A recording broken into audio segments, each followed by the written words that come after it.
ইসলামী আন্দোলন উপরে বলা হয় কেন? আমরা তো এই কথা বলতে পারি না। জামাতের আমির যেরকম বলেছিল, ছেলেরা সরো, মেয়ে বন্ধুরা এখন তোমরা আসো, তার পাশে বসিয়ে সেলফি তোলে এই মুরব্বী মানুষ বেপরদা মেয়েদের সাথে। এখন এটা তো ইসলামী আন্দোলন পারে না। আচ্ছা, মেয়ে এবং ছেলেদের ভিতরে চলার পার্থক্যটাকে আমরা করছি না আল্লাহ করছি? তাই আল্লাহ মাফ করুক, নাউযুবিল্লাহ। তাহলে এই বৈষম্য কি আল্লাহ করছে? আল্লাহ মাফ করুক, তাহলে ইমান থাকবে? মেয়েরা মেয়েদের অবস্থানে থাকবে, ছেলেরা ছেলেদের অবস্থানে থাকবে। মেয়েদের সম্মান সবচেয়ে বেশি দিয়েছে ইসলাম।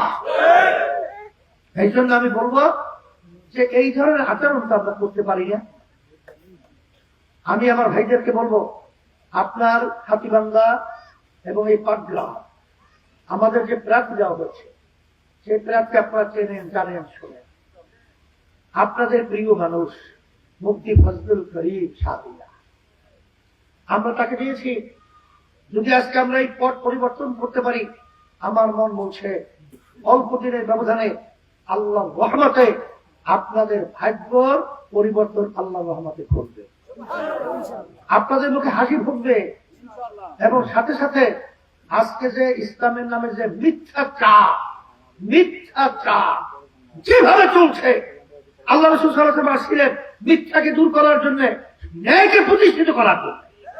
আর আজকে পার নিচ হইতে মাথার তালু পর্যন্ত সব যাদের মিথ্যায় ভরা, এরা আবার পরবর্তীতে বলে ইসলাম কায়েম করবে। এইটাও বলে আবার বুঝায় যে এখন তো কৌশল করা লাগে, পরবর্তীতে ইসলাম কায়েম করবে। ইসলাম বাগে খাইছে, বাগে। ওই ইসলাম কোনদিন আর ইসলাম হিসেবে আসবে না। এরা সম্পূর্ণ একটা ধোঁকাবাজি কথা।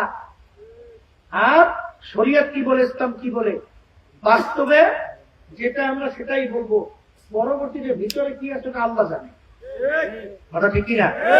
এখন জামাতের নেতৃত্বে যে লোক রয়েছে, তারা পরিষ্কার বলেছে তারা ইসলাম প্রতিষ্ঠিত করবে না। বিএনপির সাথে যারা জোট রয়েছে, তারাও পরিষ্কার কি নীতি আদর্শ বাস্তবায়ন করবে, তারাও ইসলাম প্রতিষ্ঠিত করবে না।